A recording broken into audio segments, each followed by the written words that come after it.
Thank you. Thank you, Peter, for that introduction. And thank you very much for having me with you today and allowing me to present in this very important conference. I think that as sustainability becomes a topic that it's in vogue and becomes more and more important for different stakeholders and for different parts of society, thinking about what is the role that companies in general can play in terms of advancing sustainability. It is pertinent to perhaps take a company like ours, like Philip Morris International, as a case study that pushes the boundaries and in a very provocative way makes you think about what does sustainability really mean? And can a company like PMI, a tobacco company, even talk about sustainability? When you think about tobacco and sustainability, naturally they're not an intuitive pair. They don't go hand in hand. So what does it take for a company like ours to be able to speak about it in a credible way, in a legitimate way that is also genuine? And I think that everything starts with materiality. As you know, materiality is an exercise through which different companies will assess different ESG topics and understand that not all ESG issues are created equal, depending on your footprint, depending on the nature of the company, depending on the products and services that you offer, the impacts that your company is going to create. And so what needs to become really the very basis of defining a sustainability strategy and holding yourself accountable when it comes to thinking about ESG is understanding where are those biggest impacts, where are those most pressing impacts coming from, and then in a very transparent manner acknowledge them and then develop strategies that are clear to address them, if possible mitigate the negative impacts, and hopefully get into a place where companies can redefine their value propositions in a way that they are appropriately respecting social and environmental boundaries. So when it comes to a company like ours, naturally, the biggest impacts that our company creates derive from the products that we sell. And so the health impacts of the product are the very center and core of our strategy. This is our priority. And so how do we do that? How do we address them in a way that is acceptable? Is by ensuring that we transform all our company to base its success on no longer making or selling cigarettes, so that we can depart completely from a business model that is centered on cigarettes going into something else. And that is not just about changing the product and making cigarettes obsolete and making smoking obsolete and moving to a different portfolio of products, but really transforming our entire value chain, ensuring that farmers that are today or used to be growing tobacco can diversify to different crops, that factories that were making cigarettes can be transformed to make something else, that the commercialization model that we have in place can also be altered, that post-consumer waste is also managed differently, and that in general the kind of talent that we are attracting and recruiting is also completely different. And so when you start from that, you become not only very specific about what are the ESG issues that are pressing for your corporate strategy, but you also ensure that the strategy that you have in place, your sustainability strategy, doesn't follow a different path than your corporate strategy, but rather that ESG issues become business issues, that your business strategy is also your sustainability strategy, and the way that you understand performance, financial and non-financial performance, is really one same thing. I believe that when companies are able to do that, then sustainability is not an afterthought. It's not just an exercise of cost, but really an opportunity for innovation and giving you that competitive advantage that can allow you to thrive, not just in the short and medium term, but really in the long term. How do you uphold transparency in your reporting? Thank you. That question is really so important and probably very interesting for the audience that I'm speaking to today. The Sustainability Index and the ESG KPI protocol are two bespoke instruments that we have just introduced in our company that I believe come in to perfect, or if not perfect, at least add robustness and rigor to our strategy. So what are these? What we have discovered over the years after reporting on sustainability for more than 7 years is that even though transparency and disclosure is very important, reporting by nature is backward looking. And when you think about sustainability, sustainability is about the future, about the impacts that you're going to create. So what is it that we can do to complement our reporting in a way that can bring more seriousness and more clarity to our stakeholders? So what we did is that we introduced a set of forward-looking aspirations that we call our 2025 roadmap in 2020. And we have this set of goals and targets that are connected to our most material issues that we're going to achieve by 2025. But naturally, the question that follows after that is, how are you going to get there? How is it that you define success? How is it that you're going to measure progress? As you know, sustainability or ESG issues can many times become very qualitative. And so it was very important for us to define KPIs that can allow us to have quantitative measures of progress that can also be verifiable and externally audited. The reason for doing this was because we want to really elevate the quality of the data that we're producing so that it can be comparable and at par with financial data. And so what we did is that we introduced this set of KPIs in this instrument that we call the ESG KPI protocol. And we made that available to the public. So you can go into our website and check exactly, for example, if we are reducing our greenhouse gas emissions and we have a target connected to that, or if we plan to ensure that all our farmers are making a living income and the progress, how is it that we're going to make progress to that? You can see exactly what is the KPI, how do we define success, how do we measure that progress in a very transparent manner. And what comes out of that is that progress is not discretionary or arbitrary. It's very objective, it's very tangible, it's very predicted. And in that way, our stakeholders, our investors, our own employees can really understand what exactly do we want to achieve, how do we want to achieve it, and what are the steps that we're taking to get there. So that is the ESG KPI protocol.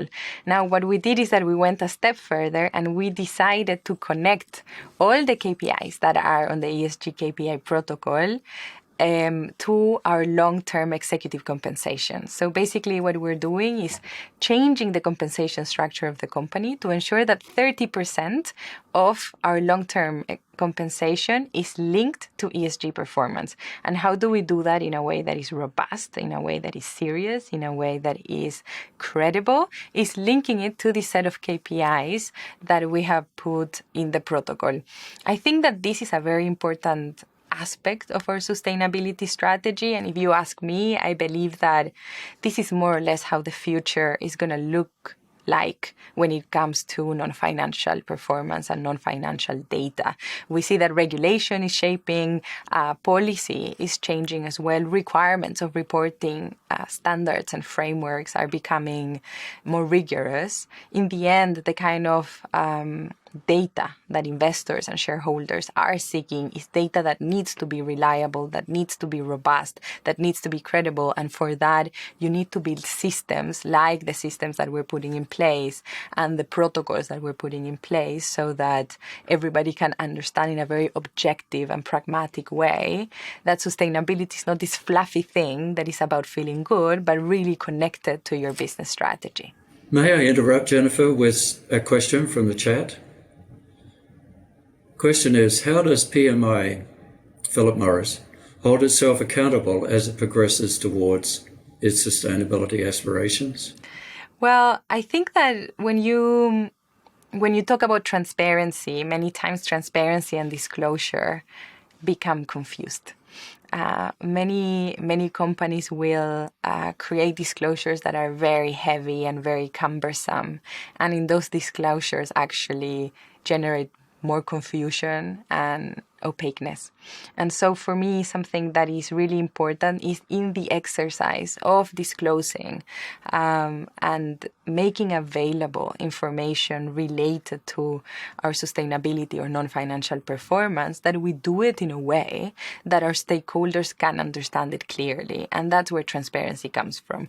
How we explain the things that we're doing and not just making the information available. It's perhaps one of our important duties when it comes to stakeholder engagement. So something that we take very, very seriously is that as we develop our strategy, as we make our impact assessments to understand where and which are our most material issues, we also gather stakeholder perception from different parts of society, civil society, NGOs, our consumers, our suppliers, academia, media, government, to really understand how is it that they're perceiving what our company is doing? Do they understand the initiatives that we're taking? Are they satisfied with the work that we're doing? Do they believe that we're communicating appropriately? Do they think that we're doing enough? And sometimes the feedback that we get gives us good indicators to understand that perhaps we need to invest more time or we need to change our strategies. But other times, the input and the feedback that we receive leads us to understand that it's not that we're not doing enough, but we're actually not being transparent enough. We're not explaining it in a way that is clear enough that they are understanding it. And so I think that in order to create fruitful stakeholder engagement and dialogues that can really be constructive, we need to not just disclose the information, but ensure that we are communicating in a way that is transparent enough that everybody can understand it. And so when you ask me about how do you ensure that you are reporting transparently, we put a lot of thought on not just what we report on and what we disclose, but also how we do it. And I think that the way to engage with society and actually advancing and make progress is twofold. It's about that disclosure component, but being very transparent and clear and making sure that your stakeholders are really understanding both the progress that you're making and also your challenges. Another question from the chat, Jennifer. Why is it important to report both clearly and transparently on sustainability to internal and to external stakeholders? So how can a company like ours hold itself accountable when it comes to sustainability and more concretely to sustainability reporting? As you know, there's many reporting frameworks and standards out there. And actually, as we're talking, progress is happening very, very fast in terms of harmonizing and standardizing these reporting frameworks and standards so that companies can report on the same issues when it comes to ESG. Now, the part that is important when it comes to accountability and also transparency is that companies need to be candid enough to report on materiality. So sometimes there are certain issues that are not going to be captured by the standards and frameworks, and the KPIs will need to be bespoke and tailored to your value proposition. So when it comes to a company like ours, and as I was saying before, where the core of our strategy, our sustainability and corporate strategy, centers on transforming our company and moving away from cigarettes, what are those KPIs that should be reported on for transparency and disclosure purposes so that our stakeholders and our shareholders, and in general the finance community as well, can really understand and assess by themselves both the pace and the scale of our transformation to make sure that it's happening. And so if you look at our integrated report, you will see that besides and beyond reporting on traditional ESG issues, we have also taken it on ourselves to report on additional relevant KPIs. We have a set of KPIs that we call business transformation metrics. And this set of bespoke KPIs, they come in to really measure and give transparency and visibility to our stakeholders and shareholders to really understand how our company is changing. And so they're a set of financial and non-financial KPIs. They range from R&D spend, CapEx spend, commercial expenditure, how number of markets where we're selling our new products, How is it that our volumes of cigarettes are declining? How is it that our number of factories that are being transformed, so that with the intention that we can allow our stakeholders to really accompany us on the journey of changing, and they can really have full visibility in our entire value chain to see by themselves how serious our company is and how our company is shifting resources from a business that is becoming old and obsolete, that we're moving away from, towards the business that we're going to become. And so, as I was saying before, I think that transparency and accountability come from being very transparent in terms of your reporting that is backward looking,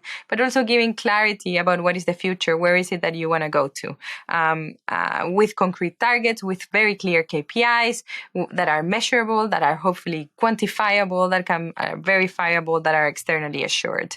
And with that, hopefully, you can have a sustainability strategy that is robust enough, that can allow you to have engagements and conversations with stakeholders that will take your efforts seriously. And a rather challenging question from the chat. Can a tobacco company truly be sustainable? And I think that this is the best question to end the session today. Can a tobacco truly be sustainable? Is it for me to answer that? I'm not sure. I think that is a question that I should put out there and let you tell me what is it that you think. In my opinion, it can. I am working for this company because I believe that protesting or canceling or turning a blind eye, excluding or divesting from the things that we don't like is not the way to go about change. I think that we need to go into those places that make us so uncomfortable that we cannot tolerate the way that they are anymore. We don't want the status quo to continue. And so we need to put our brains and our passion and our ingenuity to make change happen. And so can a tobacco company be sustainable? Absolutely. I think that companies are buildings. It's the people that are inside that create the change. And when you have talented and passionate people that believe in making things better, you can achieve anything, including a tobacco company being sustainable. So thank you very much for having me here today. I appreciate your time. And once again, I thank you for holding space to hear me out and having a discussion that was hopefully thought-provoking. And if you have any questions, well, find me online and I'm happy to have a chat. Thank you.